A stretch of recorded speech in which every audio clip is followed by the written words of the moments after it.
ভূতভার্স। এখানে সত্য ভৌতিক ঘটনা শোনানো হয়। Hello horror lovers, welcome back to Bhootverse. আমি দেবস্মিতা। এই চ্যানেলে আমি প্রতি শুক্রবার ও রবিবারে ভারতীয় সময় ঠিক রাত 10টা বা বাংলাদেশ সময় ঠিক রাত 10:30টায় লোকেদের জীবনে ঘটে যাওয়া সত্য ভৌতিক ঘটনা তোমাদের শোনাই।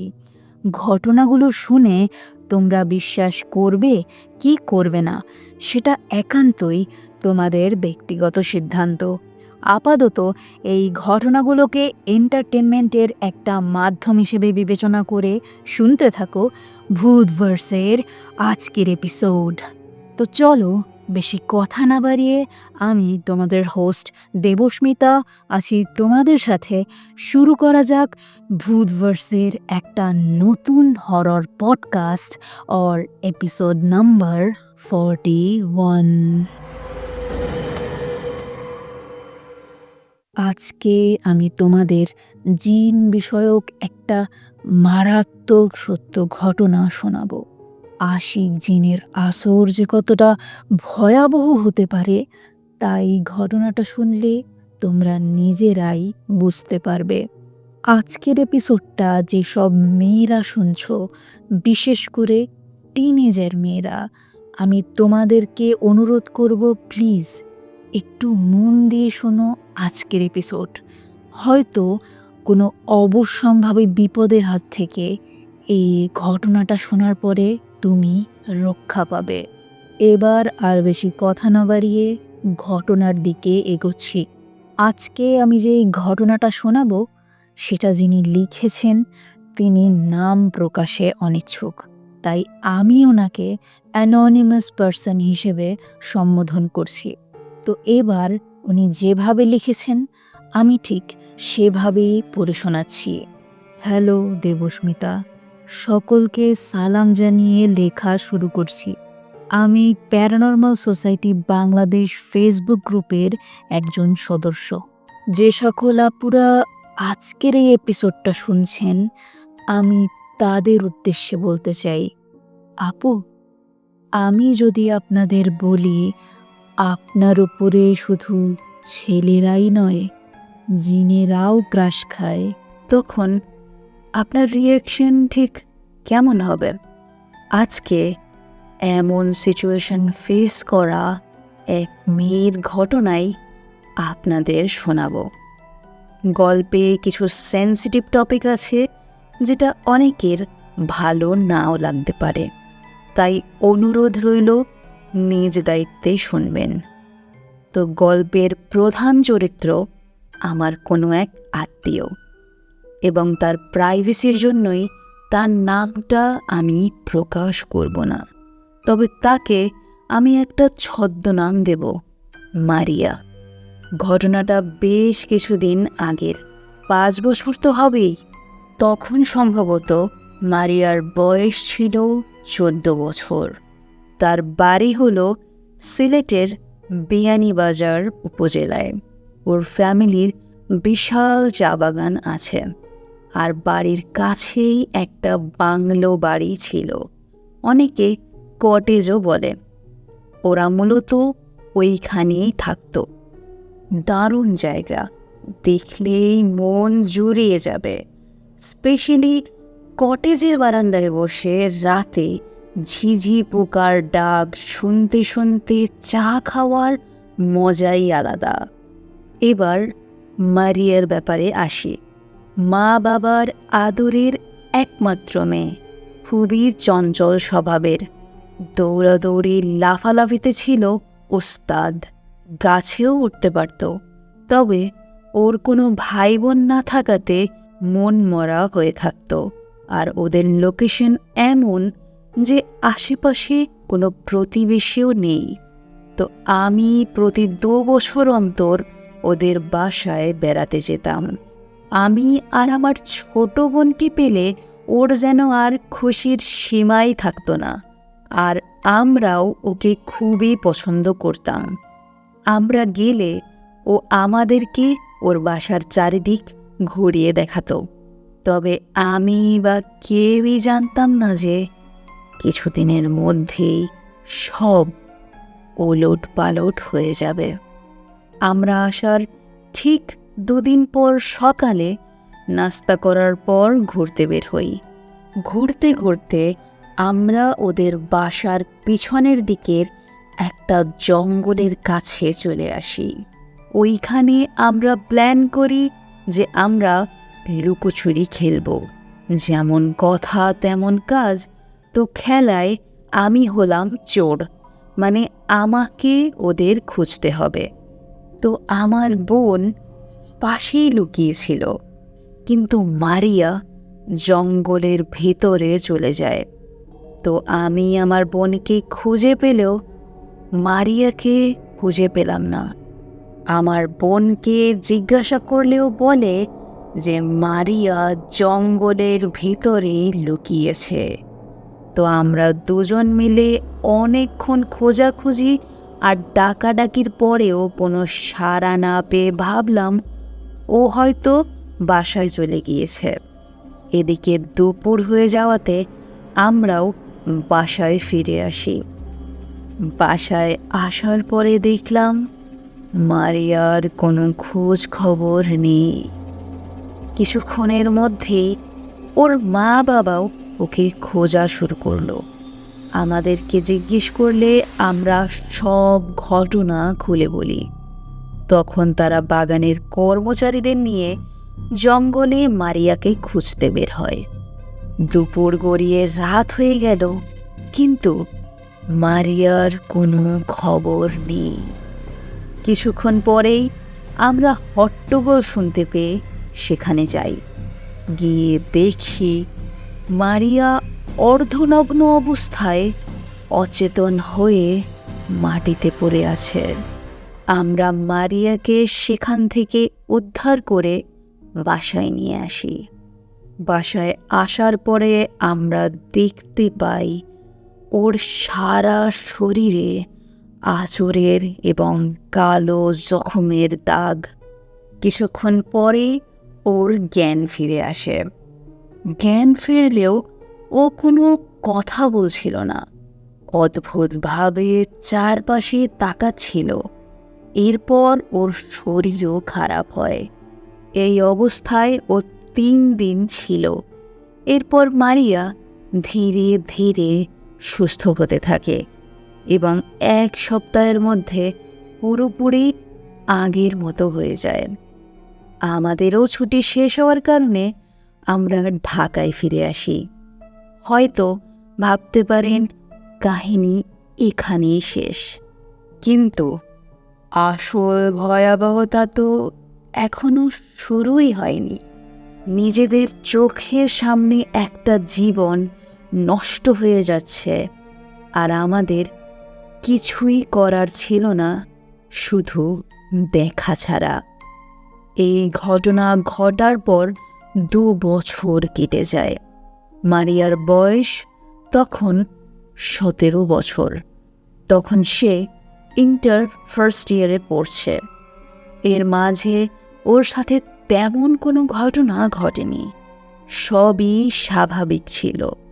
সমস্যা শুরু হয় যখন থেকে ওর বাবা মা ওর জন্য বিয়ের পাত্র খোঁজা শুরু করে। এবার যে কাহিনীগুলো আমি বলবো তা আমি সামনাসামনি ঘটতে দেখিনি, কারণ এরপরে আমি লেখাপড়ার জন্য ক্যানাডায় চলে আসি। তো আমার আম্মুর মুখ থেকে টুকটাক যা শুনেছি তাই বলবো। তো যখনই কোনো ছেলে পক্ষ ওকে দেখতে আসতো, ও অজানা কারণে পাগলামি শুরু করত এবং ধীরে ধীরে এটা বাড়তেই থাকে। বাসায় ভাঙচুরও করত কারণ ছাড়াই। ওর পরিবার, ডাক্তার, কবিরাজ সব জায়গায় যোগাযোগ করেও কোনো ফলাফল পায়নি। ও খিটখিটে মেজাজে থাকতো সব সময়। আর হ্যাঁ, সুযোগ পেলেই ও সেই জঙ্গলে যাওয়ার চেষ্টা করত। ওর নাক মুখ থেকে লালা পড়ত। এমনকি একদিন ও নিজের মায়ের গলা টিপে ধরেছিল। তখন তারা বাধ্য হয়ে ওকে রুমে তালাবন্ধ করে রাখা শুরু করলো। কিছুদিন পর রাতের বেলায় মারিয়ার চিৎকারের শব্দে ওর বাবা মার ঘুম ভেঙে যায়। তারা যখন ওর রুমে পৌঁছায় তখন দেখে বিশাল বড় এক কালো সাপ ওকে পেঁচিয়ে ধরে রেখেছে, আর পুরো রুমে বাজে একটা গন্ধ। পরে ওদের বাসার লোকজন এসে লাঠি দিয়ে সাপটাকে মেরে ফেলে এবং মাটিতে পুঁতে দেয়। এরপর একদিন খবর আসে যে ও নাকি প্রেগন্যান্ট। আমাদের গোষ্ঠীর সবাই এটা শুনে থ। এরপর থেকে ওর পরিবারের সাথে অন্যদের যোগাযোগ অনেকটাই কমে যায়। শুনলাম ওরা নাকি মারিয়াকে নিয়ে ইন্ডিয়া চলে গিয়েছে। আমি দুঃখিত, কারণ আমি এই ঘটনাগুলোর অনেক ডিটেলস মিস করে ফেলছি। আসলে ব্যাপারটা হলো, এই ঘটনাটা অনেক সেন্সিটিভ হওয়ার কারণে ওর ফ্যামিলি অনেক তথ্যই লুকিয়েছিল। আর ঘটনাগুলো আমি মারিয়ার দৃষ্টিভঙ্গি থেকে কখনোই জানতে পারিনি। ও নিজে কি ফেস করেছে তা কাউকেই জানাতে পারিনি। আমরা বাহ্যিকভাবে যা দেখেছি তাই বর্ণনা করলাম। শুধু এটাই দেখলাম যে দিনকে দিন ও শুকিয়ে যাচ্ছে এবং মানসিক ভারসাম্য হারিয়ে ফেলছে। আসলে ও সবার আদরের ছিল। ওর জন্য আমাদের ফ্যামিলির সবাই ছিল খুবই শোকাহত। ওর কাহিনীটা শেয়ার করার একটা কারণ আছে। এই সিমিলার সিচুয়েশনটা অনেক মেয়েই ফেস করেছে। কাউকে হয়তো আমরা সামনাসামনি দেখেছি, কারো ব্যাপারে হয়তো লোকমুখে শুনেছি। এদের মধ্যে কিছুটা অমিল দেখতে পেলেও কিছু কমন বৈশিষ্ট্য রয়েছে। এরা প্রত্যেকেই জিনের আসরে আক্রান্ত। অনেকে বলে যে জিন জাতি অনেক সময় মানুষের প্রতি আসক্ত হয়ে পড়ে, হোক সেটা পুরুষ কিংবা নারী। এরা তাদের পছন্দের ব্যক্তিটাকে কাছে পেতে চায়, যার প্রভাব কখনোই ভালো হয় না। এমন না যে এই পরিস্থিতি থেকে বের হওয়া যায় না। অনেকেই বিয়ের পরে সুস্থ হয়ে গেছেন, আবার অনেকেই প্রতিবন্ধীর মতো জীবনযাপন করছে। এবার আসে, আপনি কি এই সিচুয়েশনে পড়তে পারেন? এটার সঠিক উত্তর আমি দিতে পারবো না, তবে কিছু তথ্য দিতে পারি যাতে আপনি এই পরিস্থিতি অ্যাভয়েড করতে পারেন। এসব জিনেরা বেশিরভাগ সময়ে বেগানা বা অবিবাহিত মেয়েদেরকে টার্গেট করে। ঠিকমতো পর্দা না করা এবং নাপাক অবস্থায় থাকাও এটার অন্যতম কারণ। যারা গ্রামে কিংবা বাগান টাইপ এলাকাতে থাকেন তারা একটু বাড়তি সতর্কতা মেনে চলুন। মেয়েরা রাতে আয়নায় বেশিক্ষণ তাকাবেন না, আর সাথে কাউকে নিয়ে ঘুমানোর চেষ্টা করবেন। নিজের মধ্যে হঠাৎ কোনো পরিবর্তন দেখলে মাকে জানান। এমনও কিছু সিচুয়েশন দেখেছি যে এক মেয়ের জিনের সাথে 6 মাস শারীরিক সম্পর্ক ছিল, অথচ সে কিছু টেরই পায়নি। আর চোখ কান খোলা রাখবেন। ঘরে খারাপ কিছু থাকলে অনেক সময়ে টের পাওয়া যায়। ভালো করে খেয়াল করুন তো, অনেক সময় মনে হয় না রুমের মধ্যে আপনি ছাড়াও অন্য কেউ আছে? রাতে লাইট অফ করে ঘুমালে কি মনে হয়? আপনার রুমে ছায়া জাতীয় কিছু হাঁটাহাঁটি করে, হঠাৎ করেই গা শিরশির করে ওঠে, কিংবা গায়ের লোম দাঁড়িয়ে যায়, পিঠের মেরুদণ্ড বরাবর যেন ঠান্ডা কিসের স্রোত নেমে যায়। এগুলো পড়ার পর কি আপনার বুক কাঁপছে? মনে হচ্ছে পাশে কি যেন একটা বসে আছে? হালকা ঠান্ডাও লাগছে কি? যদি এই সিনড্রোমগুলো ফেস করেন, প্লিজ অবহেলা করবেন না। বাসার লোকেদের যত তাড়াতাড়ি সম্ভব জানান। এত কথা বলার একটাই কারণ, যেন আপনারা সেফ থাকেন। আমার কাজিনের সাথে যা হয়েছে, আপনাদের সাথে যেন এমনটা না হয়।